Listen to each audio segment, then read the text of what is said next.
All right, well, welcome. I'm here with Michael Joyce with Calamo Investments. We work with Michael here at Raymond James, and he's an investment consultant. Michael, it's great to have you. Lance, happy to be here. Thanks for having me, man. Yeah. So I kind of want to start with a little bit of background, kind of how long you've been at Calamos, what you do there, and then how you got there. Yeah, absolutely. So I've been at Calamos going on here about 9 months. It's been a great experience. It's my 19th year in the industry. I spent my prior career, had a great experience, worked with a large company, a lot of friends, still a lot of friends, learned everything. And I say when most people I see in this day and age, you're either running away from something or running towards something. Definitely wasn't running away from anything. Wasn't really looking. But sometimes you get an opportunity that's just too good to turn down. I had the opportunity to meet our current CEO, a guy by the name of John Kadunis, extremely successful Chicagoan. And when I met John, I really frankly didn't have, much thoughts about, leaving or joining the company. But after you meet certain people in life and you say, man, this guy's different. And John really shared with me a vision about what we're doing at Calamos. And I saw that vision as an opportunity for myself to really do some different things. And it's been a great experience over the past year and really excited for years to come. Yeah, that's awesome. I mean, I feel like that just kind of falls into your lap. You do good work, and then all of a sudden you're like, this just feels right. It's just timing. Yeah, actually, it was, you never think I think my wife was pregnant with our fourth child. We'd go for walks. You talk about, things. But as I said, I told my wife that day when I had lunch, the final kind of meeting with John, and I called her afterwards. She said, what'd you tell him? And I said, that guy could ask me to go run like a Jimmy John's sub shop, and I think I would have said yes. Yeah, And he's followed through on it each and every day. that's awesome. So other than that, on the investment side, you're pretty active on LinkedIn and active in your space working with advisors. Do you want to tell me a little bit more about how you've kind of created that following and maybe some of the stuff that you do with other advisors and business owners? Yeah, absolutely. So, Ben, I mentioned 19 years, going on my 20th year here. And, like for the first 10 years of my career, I think I was like most people, just work hard, be personable, people will like you, and you can have a good degree of success. And that's what I did, and you felt good. And then the next few years, right, you get a little bit older. I got married, started having children, right? And think, I want to work a little harder. And I would just kind of wake up earlier, stay later, and work weekends.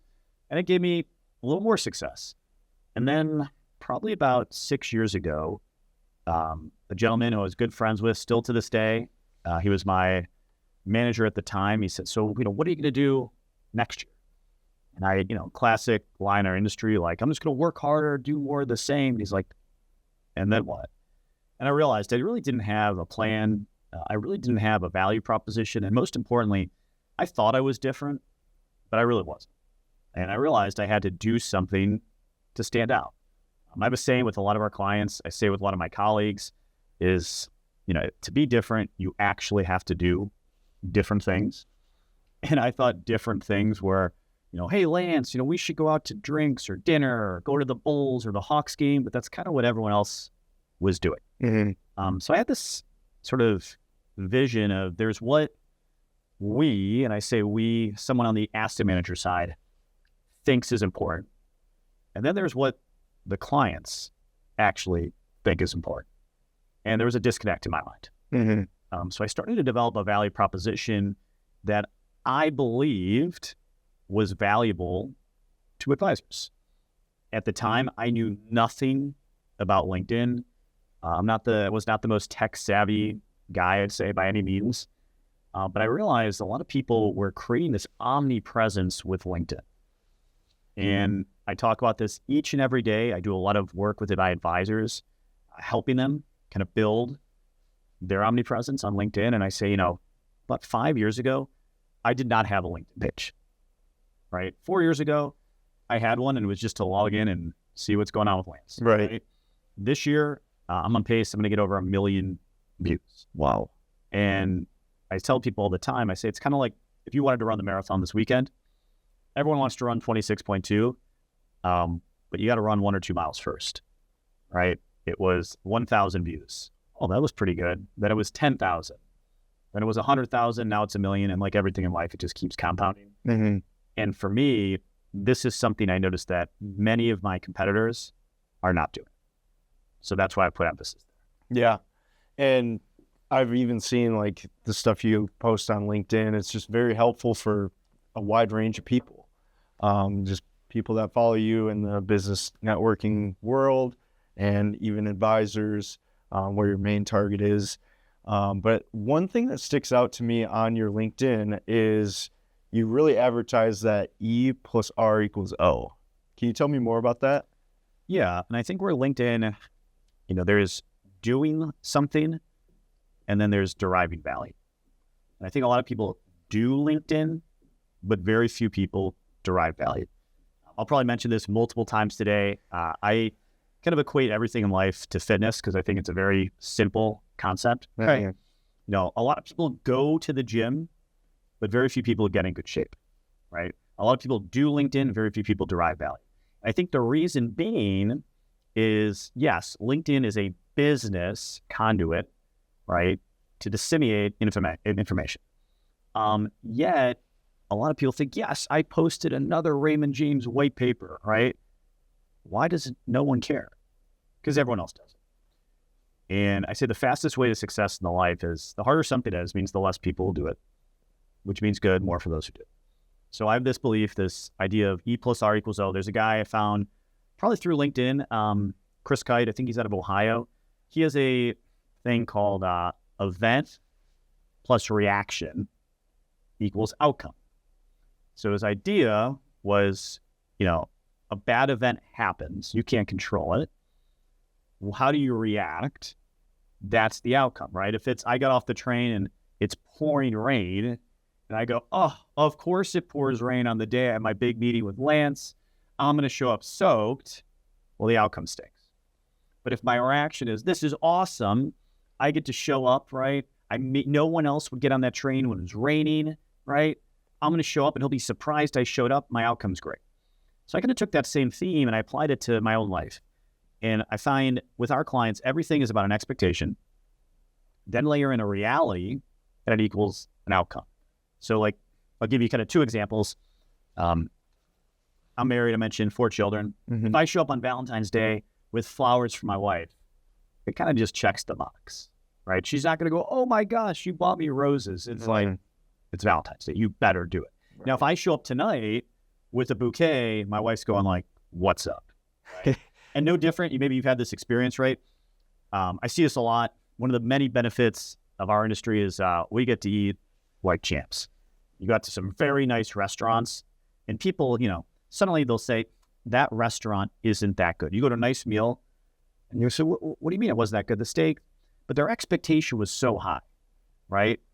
This is a very expensive restaurant. So even though it was pretty good, then the reality is it comes in lower. So the outcome's pretty poor.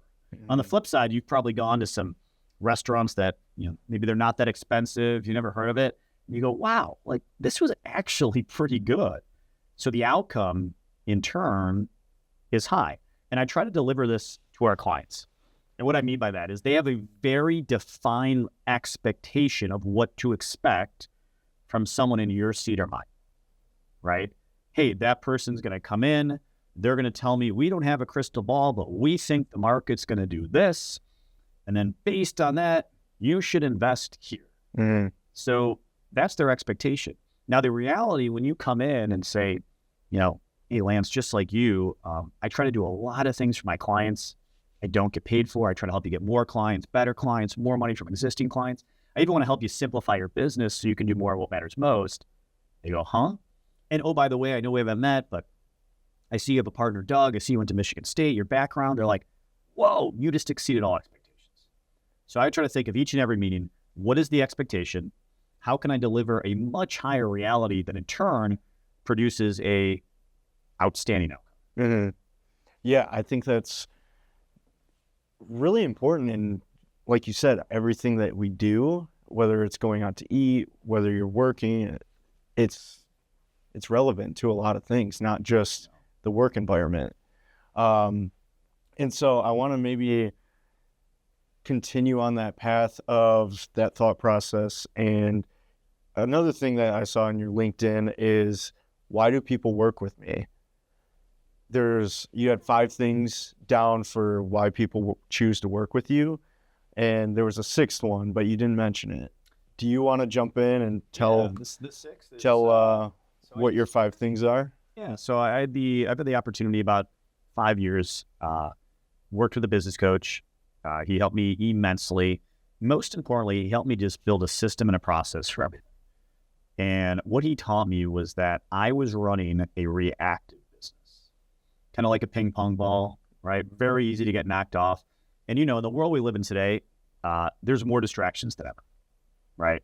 So, and you hear people, I can tell you, the people running a reactive business say things like, I got too busy, the day got away from me, or sometimes it depends, kind of, versus like, here's what I do each and every week. I never miss.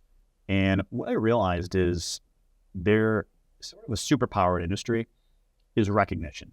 Our industry loves recognition. We measure everything. And if you don't believe me, look at all the lists, right, that are out there that, how many people tell me I don't care about that? And then I go in their office and they have plaques galore. Right? Yeah. And I realized we're only human, right? Even myself. I would get so excited to win an award that said, you did better than 5 or 7 people. But it meant the world to me to be recognized in front of my peers. So I started really to incorporate recognition into my business, because if you can recognize things that other people aren't, and they'll remember that you made them feel a certain way. And really, to me, this recognition needs to be different. It needs to be exceptional. I actually put it in my LinkedIn. I say, now beware of the 6th one, recognition. It's a superpower, but only if it's done right. I'll give you a real life example. When I turned 40, I got a restaurant group here in Chicago, Gibson's, great restaurant, right? Mm-hmm. They sent me an email, and I had a $25 gift card. Now, $25 is better than 0, right? But like me and you, Lance, we could probably get like 1.5 drinks. Yeah. That, right? And now that's like a restaurant group, right? Now, I didn't expect much, but suddenly another restaurant group, Lettuce, right? They not only sent me the email, they sent me a much nicer and larger gift card. So suddenly I thought the other one stunk, right? Mm-hmm. And for me, it's like, if you're going to do it, it's got to be exceptional. So I look for certain things, and I'll kind of give you there's a book on this, Giftology. The author, John Ruhlin, sadly passed away last year, changed my whole vision, is that in our industry, going back to that expectation, they think, Lance, let me send you a golf shirt that says Calamos, and you should wear it. And you're like, no thanks. Yeah. Right? I mean, you're like, why would I find this valuable? Or let me send you a box of golf balls. Right. Right. And my belief, that actually devalues my brand.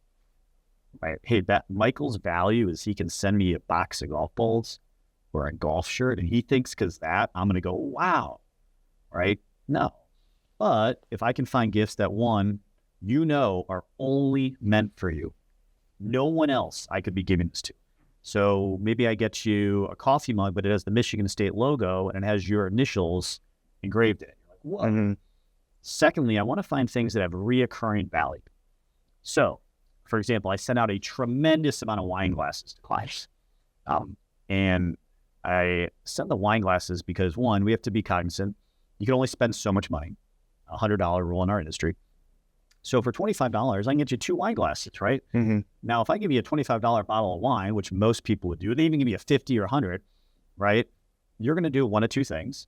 You're going to either text me the night you drink it and never think of it again, or you're just going to give it to your neighbor, mm-hmm. right? The wine glasses, every time you use them, you're going to think of me. Third, I want to find things that you would never, ever buy for yourself, right? If I came to your house and you came over and I offered you a glass of wine and they had my initials on them, and you said, this is really cool. Where'd you get these? And I said, I bought them for myself. You'd say, Michael, that's kind of strange. Right? Yeah. But if you said, hey, my financial advisor bought these, I'd go, that's really cool. my advisor gave me a Raymond James golf shirt. Yeah. Right. And then lastly, I want to look for things where you can get kind of the best of the best at a low cost.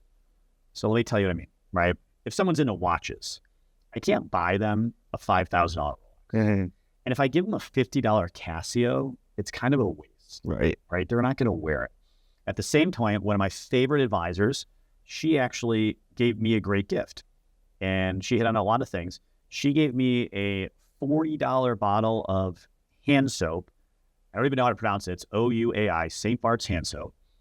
But I go, who in the world would spend $40 on hand soap, right? When my wife asks for soap, I'm spending like $1 or $2. Mm-hmm. My wife has had this thing for like 3 years, right? Because I don't care how much money you have, you're probably not going to spend $40 on hand soap, right? So where are those things? So I look at it to be a little more intentional. And what I find is that most advisors, right? It doesn't work with everyone, but most advisors, they're the best ones. They go, wow, like they valued it. And if they think it's valuable, they're like, what if I did this with my clients? Right. And I have a belief, like, if you think it's valuable, like, so will your clients. Mm-hmm. Right. Like, if you think me giving you a Calamos golf shirt is going to be uber valuable, then you do that for your clients. But most advisors don't. But if you go, wow, I literally actually, the joke, we call them wow mailers. Yep. Because the idea is when you open it, Lance, I want you to open it and go, wow, I didn't expect this. Right. I love doing it. Now, people joke all the time, oh, what a waste of time. Now, I think sitting at your desk at noon on a Tuesday doing this, not a great use of time. For me, sitting in my pajamas at 4:45 a.m. on a Saturday morning, Right. I would probably be sleeping. Right. Right. I have kids. I get up early. I do it before they wake up. For me, that's and on top of everything else. Mm-hmm. I think the way that you kind of frame that is the value of it, of people know you're thinking of them. And what I mean by that is you send them a gift like, wow, I received that. Michael's thinking about me. I must be important. And so I think that just shows to your clients, to my clients, that, hey, I'm thinking about you. You're valuable to my business, what I'm doing. I think that's a really good piece. Yeah, and most importantly, whenever I send the gift, I always include a handwritten note. I let them know why I'm sending them, so they don't go, why the heck did a giant thing of Walden sea salt, of this soap, of a cutting board with my name on it show up, right? Why I'm sending it to them. And I think most importantly, it's got to be authentic. My wife jokes, like, I do this in my personal life. If you have us over for dinner, you are getting a thank you note, and you're probably getting a cutting board that says a giant M on it and says Mullen. The reason being is 5 years ago, someone gave us one to me. It sits in my kitchen. I see it like 10 times a day. Mm-hmm. And I think, gosh, this was awesome. Now, most advisors, most clients, it's the same thing. Right. Right. So as you're talking, you send someone a gift and they receive something. What kind of mindset does that put someone into? I've heard you talk about reciprocity, and tell me a little bit more about that. Yeah, no, absolutely. I mean, reciprocity is something I think in our business, one of the most challenging but most important things to do, right? I hear this people all the time, oh, can I take you to dinner? We won't talk about business. Let's go to a game. We won't talk about business.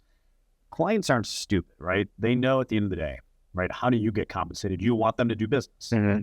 And when I send them a gift, right, it's not, hey, I want you, they know, like, Mike's just not sending me a gift and just kind of going about his way.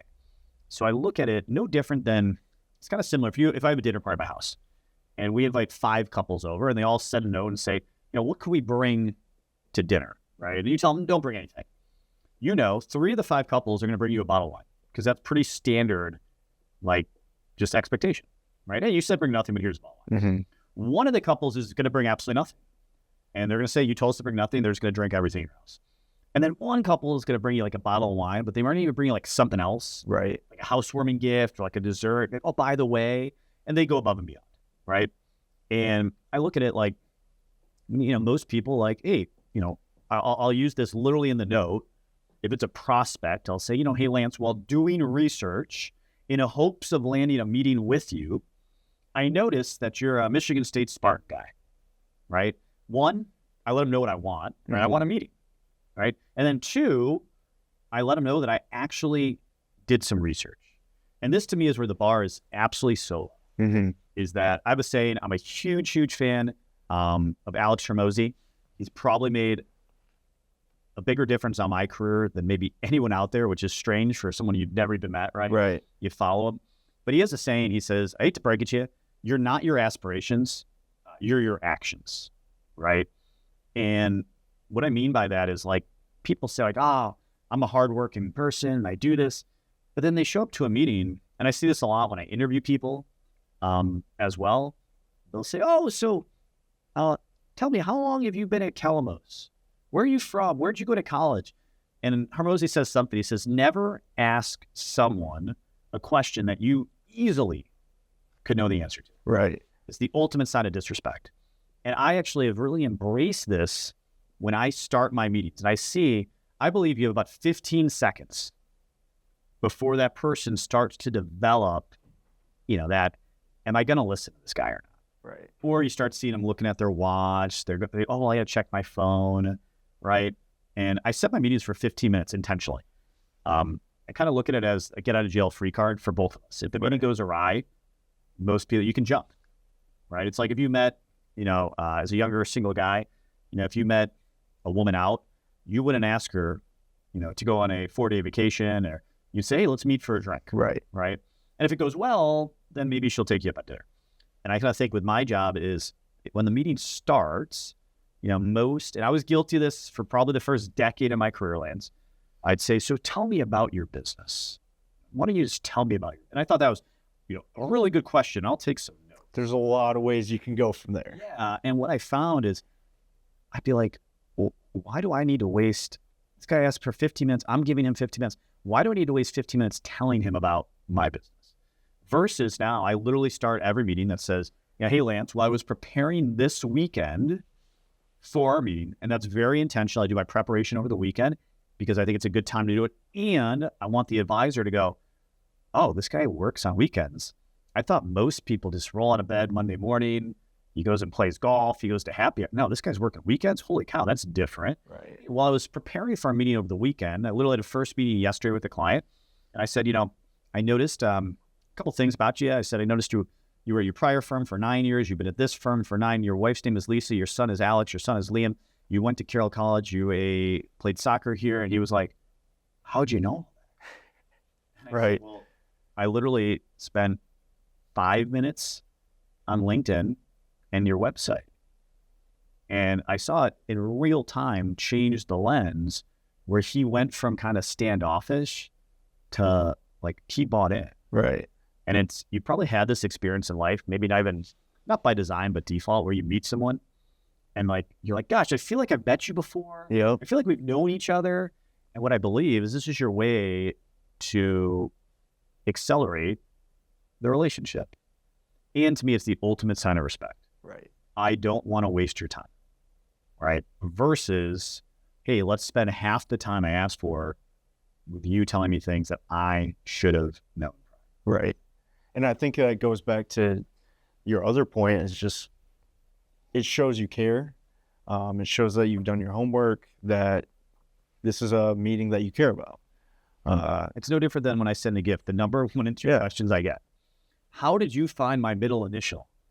I literally went to Broker Check and typed in your name, and It's right there. How did you find out where I went to college? I literally went to your LinkedIn page, scrolled down, and it's right there. The bar is so low. Right. Like most people don't even do that. Right. Right. And it's this kind of, and I'm guilty of this as well. It's this whole like, we love saying, I'm so busy. Right. And I remember I was taught this a while ago. You don't get paid on meetings. So like, there's this like, you could do 10 terrible meetings, but what's the point? Mm-hmm. So we used to say this all the time. I say it with my team now, give it the attention it deserves. If you're not going to do it right, you're better off not doing it. And I think some of that stuff maybe just gets overlooked, or it's so obvious that it's sitting right in your face and you don't do it. So I think the bar is low, but it's not that time consuming. Like you can do it on a weekend, you can do it 5 minutes before a meeting. Yeah. And so that's a big thing. I find in our industry, and again, I did this for years, most people are guilty of doing things by muscle memory, right? When I started, right, the best people in our industry, whether it was an advisor, a consultant, they were very gregarious, right? They told a great story. They were the guy, everyone wanted to talk to at happy hour, and they could make a great living. And the beauty of our industry, but also the curse, is this is an industry where mediocrity can pay pretty well. You can be a very average advisor, very average consultant, and make a very nice living. Mm-hmm.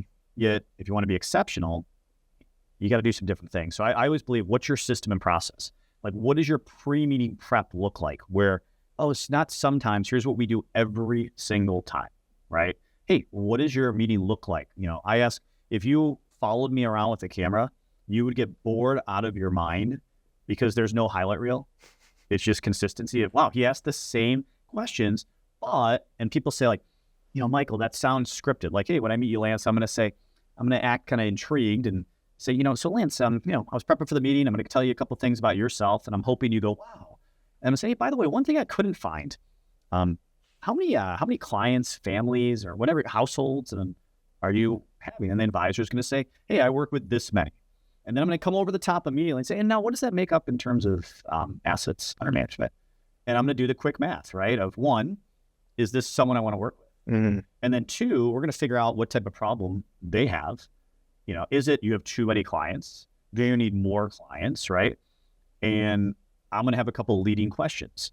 And I joke in our industry, people say like, oh, well, that sounds scripted. The term script gets a bad, kind of vibe where people and I say, so what do you mean? You like to wing it? Like, right. Oh, every meeting's different. I say, here's the difference. If you think about a script, pick your favorite actor or actress. Who's your favorite actor, perchance? Let's go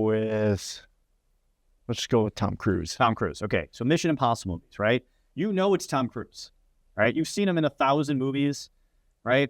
Now, Tom Cruise is reading a script. Mm-hmm. Now, why does Tom Cruise get paid $50 million to do Mission Impossible 14 or whatever it is, and no one would pay $1 to go see Muriel, right? It's because he makes it seem so natural. Right. It doesn't seem scripted. Now, if I went into the meeting and said, all right, Lance, question number 1 is how many clients you have. See here on this list, you'd be like, get the heck out of my office. Right. But to me, I've done it so many times, and so much of my time is actually spent outside, I think. And this is where our industry, people think sales, just do more sales. Just go out there and get in front of clients. Yes, that's part of it, but half of it is rehearsing. Mm-hmm. Right? What do those questions look like?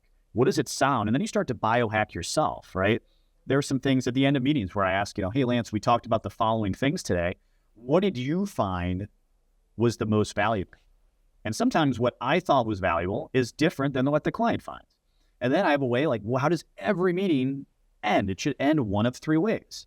And to me, it's like rinse, repeat. Whether I have 3, 4, 14 meetings a day, you have it. And then it's up to you to actually do it. Right. And I want to tie this back into your workout analogy. Like you said, consistency, having a process. I mean, you don't get into shape by going and working out 8 hours in a day and then that's it and you're in shape. So how does that play in? How do you use that as something similar to help you with business? Yeah, for me, fitness it's a really simple concept. And I'll use this joke 3 times today, and I hope it's funny because I think it is if you went to Equinox and you hired a personal trainer and the guy says, all right, Lance, I got 3 crazy ideas for you. 1, we're going to work out every day. 2, we're going to eat better. And 3, we're going to drink less. You'd go like, tell me something I don't. Right. But if the guy can get you to actually do it, it's worth every penny. Mm-hmm. And I've kind of crafted this idea. I do with a lot of firms. I call it going from knowing to actually doing. Because I have a belief, when I was younger, you hear this a lot from people, oh, people are stupid, they're idiots. I think if you think people are stupid and idiots, you're an idiot. If you think, God, there's a lot of smart people out there, maybe you're semi-intelligent, right? And I think most people in our industry, and frankly, our society, they know what they need to do. Like, they know they need to work out, eat better, sleep, like, they just don't do it. Uh-huh. So I use a kind of another analogy. I say, hey, say you were hiring that personal trainer, and they said, well, we have two different trainers. You can talk to both of them. And the first one came out, and he said, Lance, I went to Harvard. I have a PhD in exercise psychology, all these acronyms, but he's not in good shape. You're like, oh, okay. Guy number 2 comes out and is like, hey, Lance, like, I dropped out my freshman year of college. I didn't go to school. I don't have any acronyms, but I will show you exactly what I do. And the guy is absolutely jacked. He's like, you're like, dude, that's what I want to look like. Right. Which guy are you hiring? Right? Yep. You're hiring the guy who's actually doing it. Right. And that's where I see like a misconception in our business is there's a lot of people who say like, yeah, I know, but, right. And I think our industry, right, like most people know what they need to do. It's just getting them to actually do it. Right. So where I've seen my success is giving them a plan, and I will say this multiple times, you don't have to author anything. Just take what I authored and edit it to your own. Because everyone in this business says, well, my business is different. And it's like, yeah, okay, right? But at the same day, like people are people, you're trying to get more clients, right? Mm-hmm. Trying to get better clients. And here's the proven path. And even when you give them that, most people will still never do. Right. That's okay.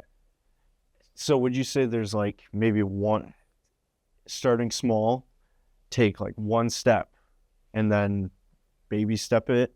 Is there maybe one thing that can get you on that right track? Absolutely. So I say, all right, what if you found one thing and started building it into your system and process where you did it in each and every, okay? So start small, real simple one, right? Hey, I'm going to take Michael's advice. I'm going to actually spend some time prepping for a meeting, and I'm going to start every meeting with, so even if someone, maybe you know them, right? Hey, Lance, last we spoke was September 14th. We spoke about X. We set next steps, and here's what I did to follow through. They're like, whoa, right? And then most people are smart. If they see something working, they're not going to stop doing it. Right. And they're like, whoa, this works. And now it becomes a habit, right? And the next quarter, okay, what if, Michael talked about every meeting should end one of 3 ways, right? What if I started to incorporate that? Oh, all right. And then next quarter, and suddenly, and people think like, oh, that's only one thing a quarter. Well, if you think about it, if you incorporated one thing a quarter, how much different your business would be. Mm-hmm. Because we tend to overestimate what we can do in a day. We underestimate what we can do in a year, right? And that's where most people get jammed up, right? They're just doing the same thing over and over, thinking they're going to get better. And I have a saying, it doesn't always jive with everyone, but I say, I hate to break it to you, there's certain areas of life where experience doesn't equal expertise. You actually get worse. Like, I think about it now, I'm about to turn 42 years old. I'm probably a worse driver today than I've ever been in my life. Like, I'm probably not bad. I don't, like, you ever get somewhere and you're right. Like, how did I get when I was just completely zone out. Right, maybe I got my kids in the car, I'm looking at my phone, and by me driving a car every day, why aren't I like a race car driver? Right. Because there's no intention behind it, right? It's that practice doesn't make perfect, it just makes permanent. Right. It ingrains habits. So if you're doing something poorly, right, like you're just not going to get better. Mm-hmm. So that's where I've seen in my shoes, and it's hard because in the near term, doing something different, change, is scary. Right. Well, Michael, this has been really great on the business development side, either for advisors, for business owners, or even just anyone who's looking to better themselves.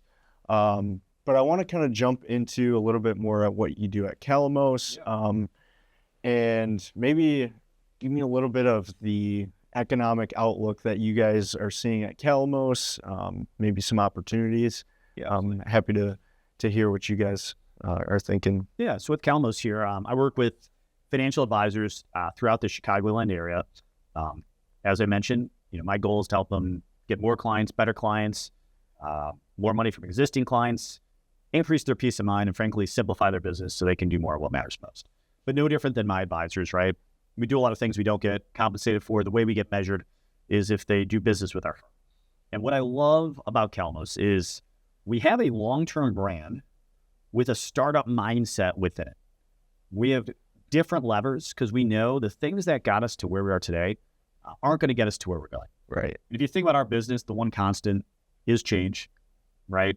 And our business is going to continue to evolve, and Calamos has done the same. John Calamos Sr., what he built a tremendous business around kind of risk management, and we continue to be leaders in that front. We do a tremendous amount of mutual fund business with our clients, and that's gotten us to a great point today. Yet, two other levers that we've really had some success, and we know this will be kind of the next generation, is areas like alternatives investments, which continue to grow. There's an appetite for them. Advisors and clients want them, and they've delivered. And then ETFs, right? We're seeing the ETF business continue to grow at record pace. And what's beautiful about Calamos, we've been able to take kind of our investment expertise and put it in different packages to best deliver it to the end user, which is our clients. Any last piece of advice for anyone else? Yeah, absolutely, Lance.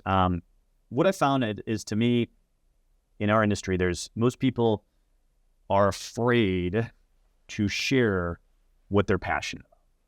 And to me, sharing passion, it creates a sense of authenticity and vulnerability that in turn creates connection, right? I had to stop using this joke because it never made people laugh. I'd meet advisors for the first time and I'd say, Lance, I went on your website. It said you've been doing this for 30 years. You love playing golf and traveling. Wow, I've been dying to meet you. You sound like the world's most interesting guy, right? I would have rather met an advisor who said, I don't like playing golf and I'm a homebody, right? Because no one did. Right. Right. And our industry, I think, is no different. And people are afraid, what if they don't share a similar passion? And that's okay. Because I think at the end of the day, when I was younger in my career, my focus was I wanted people to like me, right? Hey, Lance, let's go to that game, right? Let's go out for drinks afterwards. And you have friends. Right. But I know, I'd give you an example. 12 buddies, I still have from college. We still have fantasy football league. I bet you got a fantasy football league, right, guys? Yep. They're great guys to hang out with, right? You probably like each and every one of them. Yep. And if you're going to plan your bachelor party one day, you're inviting all those guys. Right. But at the same point, if you needed to do business and you need to call someone, how many of them do you actually respect and trust that you'd say no, I'll do it, right? And maybe it's only half. And when I kind of made a decision, it's most people, they don't need more friends. Obviously, we all want to be liked. Mm-hmm. But if they respect you, that validates everything. And most people at the end of the day, they know who's doing the work and who's not.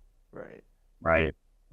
And the people who know they're not doing the work get frustrated at those who are. But if you share what you're passionate about, you will just attract people, not because they're passionate about the same things, but because they're attracted to the fact that you have an innate desire to win. Right. And I'll kind of leave you with this last thought.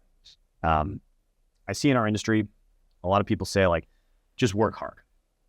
I see in our industry, there's two very distinct types of people. There's those who are willing to work hard and those who are competitive. And they're not one and the same. I'll give you the example I use. I said, Lance, I'll pay you $10 million, but you guys show up to 120 South Riverside every day at 6 a.m., rain or shine, weekends. Most people, young people, would do it because that's a lot of money. It would change their life, right? Oh, I'm a hard worker. I'll do it, right? Now, that's most people. Now, 95% of those people would call me in 2 years and said, Mike, I got all the money. I don't want to get up at 10. It's 5 right. I want to sleep in. I'm out. See ya. And that's okay, right? That's most people. Now, 5%, Lance would call me in 6 months and say, dude, we got a problem. I said, what's up, Lance? And he'd say, I've been getting here at 6 a.m. just like you asked. but there's this guy named Michael Joyce who's already here at 5:30. So we got to get here at 5:30. Right. And that's the difference. Like, you're just competitive. Right. And it's not even that you're competitive against me. You're competitive against yourself because you saw someone else just doing it. Mm-hmm. And for me, that's like that inherent motivation where you see people in this industry are just inherently motivated. They're obsessed. People like to say, oh, they're financially driven. Most people in this industry hit some goal that they would have thought was insane, and they kept going. Like, they didn't stop. Mm-hmm. Because they're not competitive against me, you, or the guys down the hall. They're competitive against themselves. And I have a belief when you lay in bed at night, whether it's now, 5 years, 10 years, your job, your goal is not going to be, ooh, I want to be the number one guy at Raymond James in my office, or I want to be the number one guy in Chicago. It's like, no, I want to be the best version of Lance that I can possibly be. And I'll leave it. I send an email every single Saturday morning to our senior leadership team, and I close it with the same line. I say, our biggest competition is not our competitors. It's just a mediocre version of ourselves. Yep. So I always ask myself every single day, was I a mediocre version of myself today, or did I give it my all? And if you know you gave it your all, you won. 1% better every day. Exactly. And I love that advice. Again, thanks for coming, Michael. Again, Michael Joyce with Calamos Investments. Feel free to check him out on LinkedIn, his website.